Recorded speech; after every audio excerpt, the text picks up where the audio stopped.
I can't believe you're eating Lifesavers gummies during this video. That is wrong.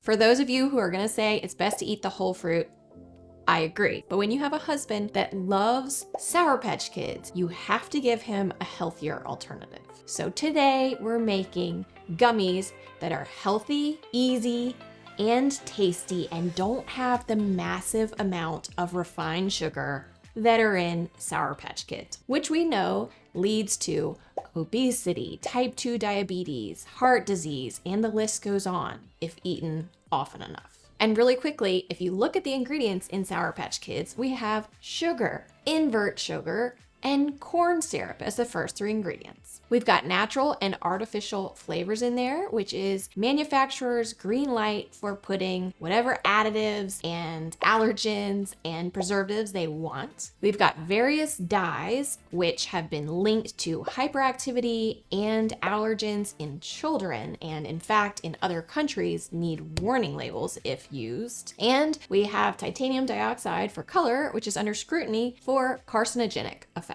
Okay, so let's make some gummies that have great ingredients. We're gonna make these sour, so we're putting a ton of limes in, 10 to be exact.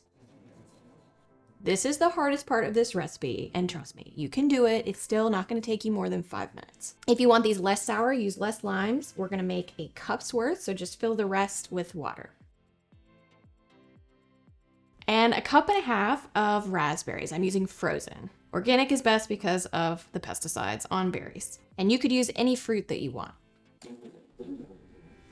Now just pour your berry mixture into a pot. Now I'm throwing in a 1/3 cup of gelatin. If you want to make this plant-based instead, I'll show you how to do that in a second. For gelatin, so that it doesn't clump, you want to let it bloom first, which means you're just going to spread it in a nice large layer over your cold liquid so it absorbs the liquid. You're going to let it sit there for about 5 minutes before you start heating it. And you can mix this in slightly if it hasn't all soaked in. Gelatin happens to be made from cooking collagen, and it is nutritious because of the amino acids it contains. It happens to be the richest food source of the amino acid glycine. And glycine happens to have all kinds of benefits, such as improved sleep, memory, muscle mass, blood sugar control, and it has anti-inflammatory and antioxidant properties.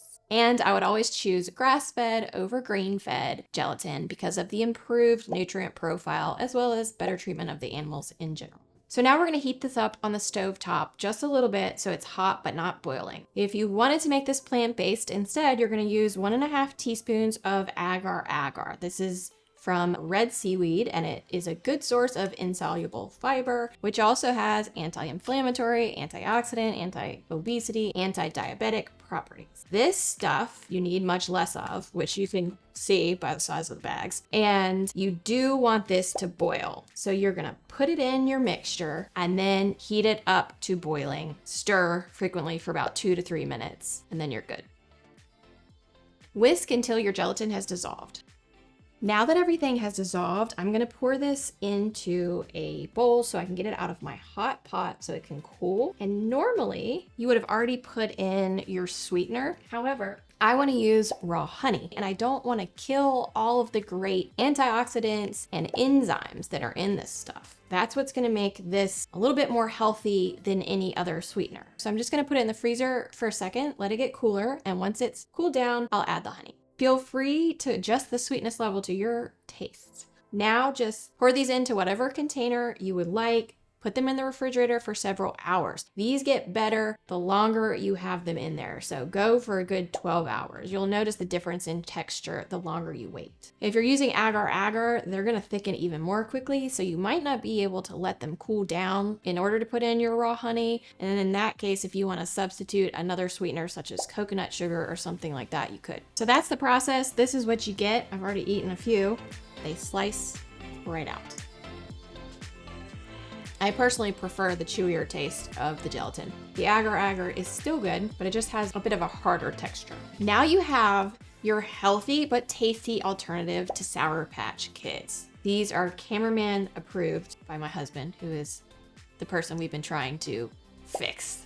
Make these at home. They're a great science project. You can watch how a liquid turns into a solid with your kids. And on that note, remember to eat real food. I'll see you next time.